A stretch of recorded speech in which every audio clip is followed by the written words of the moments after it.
السلام علیکم ورحمۃ اللہ وبرکاتہ۔ اعوذ باللہ من الشیطان الرجیم، بسم اللہ الرحمن الرحیم۔ میں آزاد ہوں، اس سلسلے میں آج ہم بات چیت کریں گے حیا میرا حق ہے۔ حیا کے حوالے سے میں آج آپ کے سامنے وہ واقعہ رکھنا چاہتی ہوں جس کا تعلق زمین سے نہیں آسمان سے ہے۔ آپ سب جانتے ہیں کہ اللہ تعالیٰ نے جب آدم علیہ السلام کو پیدا کیا تو فرشتوں سے سجدہ کروایا۔ وہ وقت تھا جب ابلیس کے دل میں حضرت آدم کے بارے میں حسد پیدا ہوا۔ اللہ تعالیٰ نے جب اس سے پوچھا ما منعک الا تسجد، تجھے کس چیز نے روکا کہ تو سجدہ نہ کرے؟ تو اس نے جواب دیا انا خیر منہ، میں اس سے بہتر ہوں۔ اس حسد کی کیفیت کو آپ خوب اچھے طریقے سے سمجھ سکتے ہیں۔ اللہ تعالیٰ نے حضرت آدم اور حضرت حوا کو جنت میں بسایا۔ جنت میں بے روک ٹوک وہ کھا پی سکتے تھے،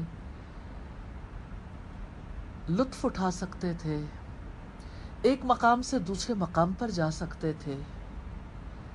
روک صرف ایک چیز پر تھی، ایک درخت کا پھل نہیں کھانا۔ اور جب پابندی عائد ہوئی تو حضرت آدم علیہ السلام نے اسے اپنے لیے بوجھ نہیں محسوس کیا کہ تمام چیزوں کی اجازت ہے، فقط ایک پابندی ہے۔ پھر کیا ہوا؟ یہ کمزور پہلو تھا۔ ابلیس جانتا تھا کہ یہیں سے مولا کی نظروں سے انہیں گرایا جا سکتا ہے۔ اس نے قسمیں کھائیں، یقین دلایا کہ میں آپ کا خیر خواہ ہوں، اور پورے طریقے سے سمجھایا کہ آپ کو اس درخت سے صرف اس لیے روکا گیا ہے کہ کہیں آپ کو ہمیشہ کی بادشاہت اور ہمیشہ کی زندگی نہ مل جائے۔ لا زوال بادشاہت اور ہمیشہ کی زندگی تو انسان کا خواب ہے۔ سیدنا آدم علیہ السلام اور سیدہ حوا دونوں دھوکہ کھا گئے، اس درخت کا پھل چکھ لیا۔ پھر کیا تھا کہ دونوں کے لباس اتر گئے۔ پھر وہ لگے جنت کے پتوں سے اپنے آپ کو ڈھانپنے۔ یہ فطرت ہے جو برہنہ رہنا نہیں چاہتی۔ بے لباس رہنا انسان کا کبھی خواب نہیں رہا۔ جس فطرت پر اللہ تعالیٰ نے انسان کو پیدا کیا وہ فطرت حیا والی ہے، وہ فطرت اپنے آپ کو چھپانے والی ہے۔ تو سیدنا آدم علیہ السلام اور سیدہ حوا دونوں کے اندر ہی یہ حیا موجود تھی۔ دونوں ہی اپنے جسم کو پتوں سے ڈھانپنے لگے۔ اس وقت اللہ پاک نے یہ تنبیہ کی تھی کہ آدم کے بچوں، کہیں ایسا نہ ہو کہ شیطان تم پر سے پھر اسی طرح لباس اتروا دے جیسے تمہارے آبا سے اتروائے تھے۔ شیطان کا حربہ اور ہیلا یہی ہے کہ وہ حیا پر چوٹ لگاتا ہے۔ آج بھی دیکھیے، حیا کرنا ایک اچھی ویلیو کے طور پر ڈسکس نہیں کیا جاتا، بلکہ حیا کو مرد کی، عورت کی کمزوری بنا کر پیش کیا جاتا ہے۔ جب سے انسان زمین پر آیا ہے اس وقت سے کبھی ایسا نہیں ہوا تھا کہ انسانوں نے حیا کو اس برے طریقے سے ریجیکٹ کیا ہو۔ لیکن ہم جس دور میں جیتے ہیں وہاں حیا کو انسانوں کے لیے یوں بنا دیا گیا کہ جو حیا کرے گا وہ گویا ماضی میں جیے گا، پتھر کے دور میں جیے گا۔ اور کتنی تھیریز، کتنے فلسفے پیش کیے جاتے ہیں کہ پہلے انسان بے لباس تھے، لباس تو بعد میں انسان نے استعمال کرنا شروع کیا۔ اللہ پاک نے لباس کے بارے میں جو الفاظ استعمال کیے ہیں کہ ہم نے لباس کو اتارا ہے، یعنی انسان کے اندر لباس استعمال کرنے کو، لباس پہننے کے احساس کو الہام کیا ہے۔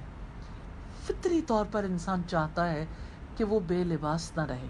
ہاں، فطرت مسخ ہو جائے تو پھر تو ظاہر ہے کہ معاملات کچھ بھی ہو سکتے ہیں۔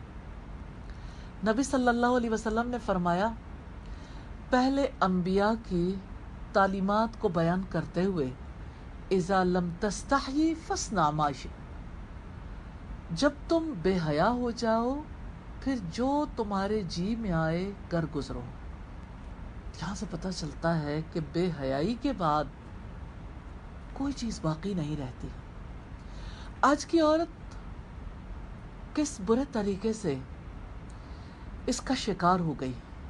اس کے لیے خواب بنا دیا گیا اپنے آپ کو ایکسپوز کرنا۔ جو ایکسپوز کرے اسے بولڈ کہا جاتا ہے۔ کیا انسانیت کے لیے یہی سب سے بڑا اعزاز ہے کہ وہ اپنے آپ کو دوسروں کے سامنے ایکسپوز کر دے؟ اور ایکسپوز کرنے کے حوالے سے ایسی چیزیں ہمیں ملتی ہیں جو بہت زیادہ تکلیف دہ ہیں۔ مثال کے طور پر ریڈرز ڈائجسٹ میں ایک عورت کی سٹوری آئی کہ اس نے کہا میں بیمار ہو گئی، نان مسلم، نان بلیور۔ اس نے اپنے باس سے کہا کہ میں بہت زیادہ ٹھنڈک فیل کرتی ہوں اور میں تکلیف میں ہوں، تو مجھے اپنی لیگز کو ڈھانپنے کی اجازت دی جائے۔ انہوں نے کہا کہ اگر آپ لیگز ڈھانپنا چاہتی ہیں تو آپ جاب نہیں کر سکتی۔ اس ایجنڈے کو سمجھ جائیے۔ کیا جسم کو ڈھانپنا عورت کا حق نہیں ہے؟ کیا اپنے وجود کے بارے میں عورت کوئی ڈیسیژن نہیں کر سکتی؟ اس کو سلوگن تو یہ دیا گیا، میرا جسم میری مرضی۔ ہاں، جسم پیدا کرنے میں ہمارا کوئی اختیار نہیں ہے۔ نہ اس جسم کے بارے میں ہم نے خواب دیکھا تھا، نہ پلان کیا تھا، نہ اس میں ہماری کوئی کاوش شامل ہے۔ ہمیں جس نے یہ جسم دیا ہے، اس جسم کے طور طریقے، اس کو استعمال کرنے کا طریقہ کار بھی اس نے دیا ہے۔ کیا آپ نہیں دیکھتے کہ ہر مشینری کو بنانے والا اس کے اصول ضابطے بناتا ہے؟ جس نے ہماری مشینری بنائی ہے اس نے ہمیں حیا پر بنایا ہے۔ حیا ہمارا حق ہے، حیا ہماری ضرورت ہے۔ ہم سے یہ حق کیوں چھیننا چاہتے ہیں؟ اور اب دیکھیں کہ کتنے لوگ ہیں جو اس بات کو سمجھے بغیر اس موومنٹ میں شامل ہو گئے۔ ہر کوئی اپنا اپنا شعر دیکھ سکتا ہے۔ مثال کے طور پر ڈیزائنرز ہر آنے والے موسم میں مزید لباس چھوٹا کر دیتے ہیں۔ بازو چھوٹے ہوتے ہوتے ختم ہو گئے۔ میں دیکھتی ہوں اتنی پیاری بچیاں، اتنے اچھے لوگ، لیکن آہستہ آہستہ سمجھ ختم ہو گئی۔ مثال کے طور پر آج کی مسلمان بچی اس بات کو نہیں سمجھ پا رہی کہ ٹخنے بھی ڈھانپنے والی چیز ہوتی ہے۔ ہر کسی کو یہ علم ہے کہ ٹخنے ڈھانپنا ضروری نہیں ہے۔ اگر مسلمان مرد نماز پڑھتے ہوئے ٹخنوں سے اپنا ٹراؤزر شلوار اوپر کر لیں تو سب کو اختلاف ہوتا ہے، لیکن اس بچی کو دیکھیے، اس خاتون کو دیکھیے جس کے مائنڈ کی ری پروگرامنگ کر دی گئی، جس کو یہ لگتا ہے کہ جتنا میں نے اپنے آپ کو ایکسپوز کیا اتنا ہی زیادہ میں سوسائٹی میں ان ہو جاؤں گی۔ اس بھاگ دوڑ میں مسلمان بیٹی کہاں آن پہنچی ہے؟ میں نہیں سمجھتی یہ صرف مسلمان کا مسئلہ ہے، یہ ہر عورت کا مسئلہ ہے۔ عورت نے آخر کب تک کمپرومائز کرنا ہے؟